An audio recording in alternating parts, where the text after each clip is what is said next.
Just picture it. You've got this lone figure, Abraham, and he's moving through this ancient, almost dreamlike landscape.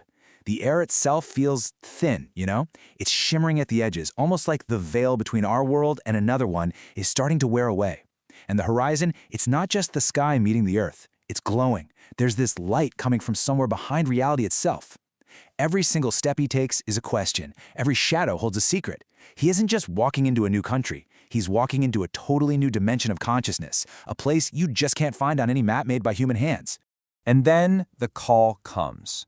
But it's not some big thunderclap from the heavens. No, it's more like a whisper that just rearranges the atoms of his soul. Lech Lecha, God says. Go.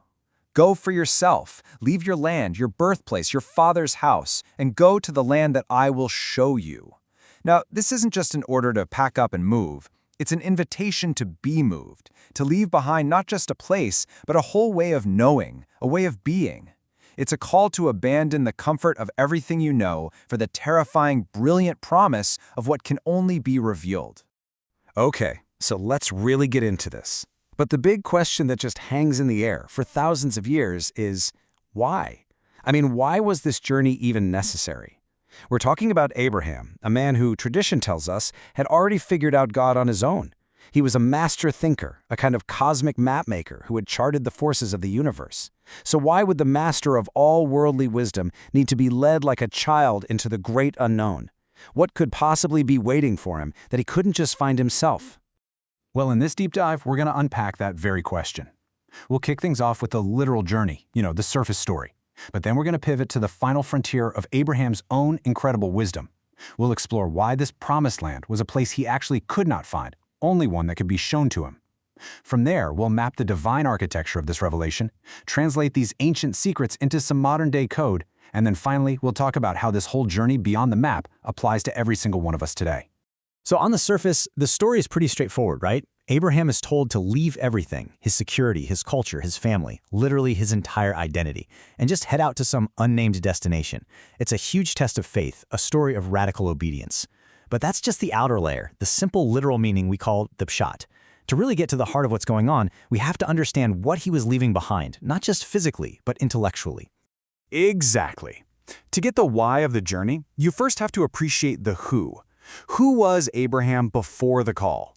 This wasn't some guy just waiting around for instructions. This was a man who, for all intents and purposes, had figured it all out. The Zohar paints this incredible picture of Abraham as the greatest scientist and philosopher of his time, a true master of cosmic forces. Now, what's really fascinating here is what this represents. According to the Zohar, Abraham gave himself this monumental task to map out the spiritual influence that governed every single part of the inhabited world. He used all the tools at his disposal, astrology, the science of the stars, what's known as mazal, to chart the flow of divine energy. And he did it. He successfully mapped the spiritual governors for every single region except for one. There was this blind spot in his data, a central point on his cosmic map that remained stubbornly, infuriatingly blank. And this quote from the Zohar just captures his intellectual crises perfectly. He could see that this central point, the future land of Israel, was the source, the hub where all other spiritual forces were coming from. But when he tried to analyze its unique spiritual power, his entire system just failed. I mean, imagine being the smartest person alive. You've created this perfect model of the universe, and then you find one single data point that breaks the whole thing. It's not just frustrating, it's a fundamental challenge to your entire way of knowing. He couldn't grasp it. He couldn't measure it. It was, just as the Zohar says, deep and concealed.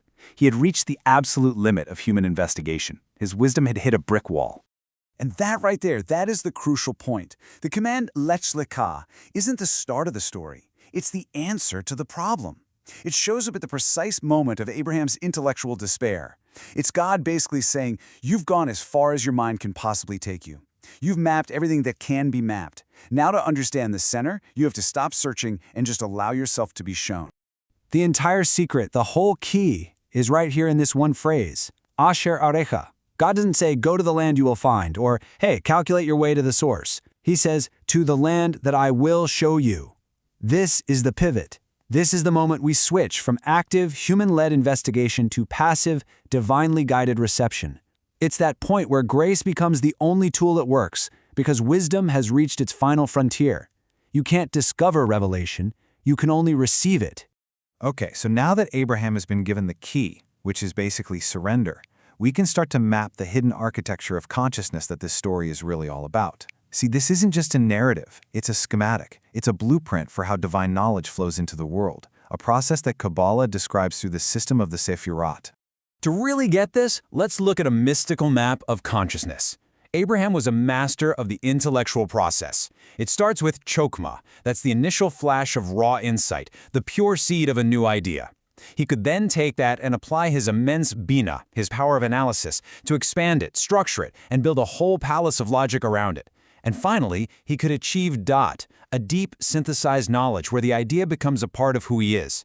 You can think of this as the absolute peak of what the human mind can do on its own. But, as you see here, there's a gap, a leap, a space between that intellectual world and the world of manifested truth, which is represented by concepts like Tiferet and Malkut. And that leap? You can't bridge it by just thinking harder. It requires being shown. The land, in this model, is that new state of being you arrive at only through divine guidance. You know, this whole process also has a kind of visual language, a color code of consciousness. It all begins in black, the color of absolute concealment, the complete unknown. That was the blank spot on Abraham's map. His intellectual chase is symbolized by blue, the color of the heavens he studied, the color of pure inquiry. The revelation itself, the showing, is a flash of pure white light, an insight that comes from completely outside the system. And finally, the integration of that truth, how it manifests in our reality, is green, the color of life, of growth, the color of the flourishing promised land. This divine architecture is also built on a few key numbers. So it all starts with the number 1. 1 represents that ultimate state of unity, the Ein Sof, the hidden single source where everything comes from.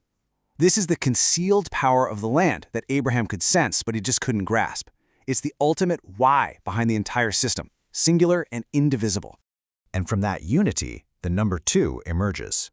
2 represents the fundamental duality that's really at the heart of our story. See, there are 2 ways of knowing. There's the human mode, investigation, analysis, calculation, mapping. And then there's the divine mode, revelation, showing, bestowing. Abraham completely mastered the first mode and, on his journey, had to learn to surrender to the second. The entire story is about that shift from one mode to the other. And finally, we arrive at the number 10. 10 represents completion. It's the full structure of the 10 Sephirot, the entire divine architecture. By being shown the way across that gap, Abraham was able to integrate those higher levels of consciousness, and that completed the circuit. The revealed truth becomes fully manifest, and the system is perfected. This state of completion is Malkut, the kingdom. It is the land, fully realized. Okay, so this mystical framework can feel a little bit abstract, I get it, but what's so cool is that it maps perfectly onto systems we understand intimately today. We can actually translate this ancient spiritual process into some powerful modern analogies that make it crystal clear. So let's start with the tech analogy. Think of all of reality as a vast, complex operating system. So, what if revelation was simply a change in your system permissions? Think about it this way. As a standard user in the OS of reality, Abraham had incredible skills. He could run diagnostics, he could map every app, every process, every API call he had access to. He basically reversed engineered the entire user-facing system. But he kept hitting a permission wall. He could see the effects of the system's core, its kernel, but he couldn't access it directly. The command Lech Lecha was God granting him admin access. All of a sudden, he's not just a user anymore. He can see the source code, the hidden root processes, the fundamental architecture that governs everything else. It's all revealed to him. The land, in this analogy, is basically kernel-level access to reality. Okay, let's try another frame. What if we think of Abraham's quest not as a cosmic engineer, but as the ultimate completionist player in a massive open-world video game?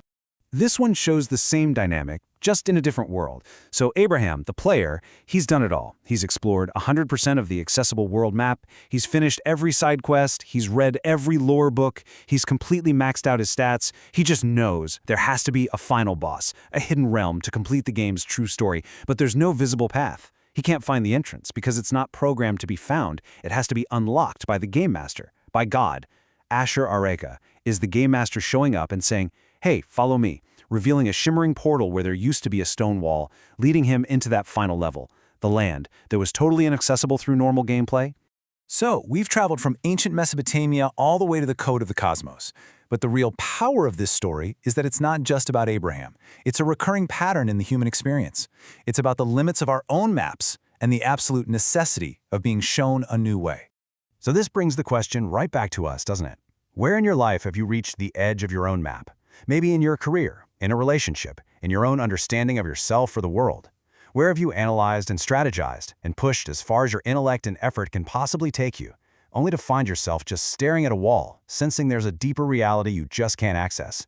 That point of frustration, that is your personal heron. That's the place you have to be willing to leave behind.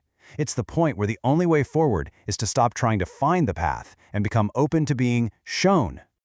And in the end, it all comes back to this one revolutionary phrase. Abraham's greatness wasn't just his towering intellect. It was his humility to recognize its limits. His ultimate breakthrough wasn't an act of discovery. It was an act of surrender.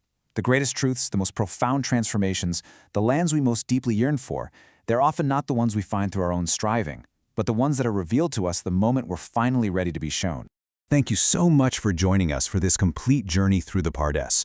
We really hope these ancient truths help you and your family improve your own dimensions this week.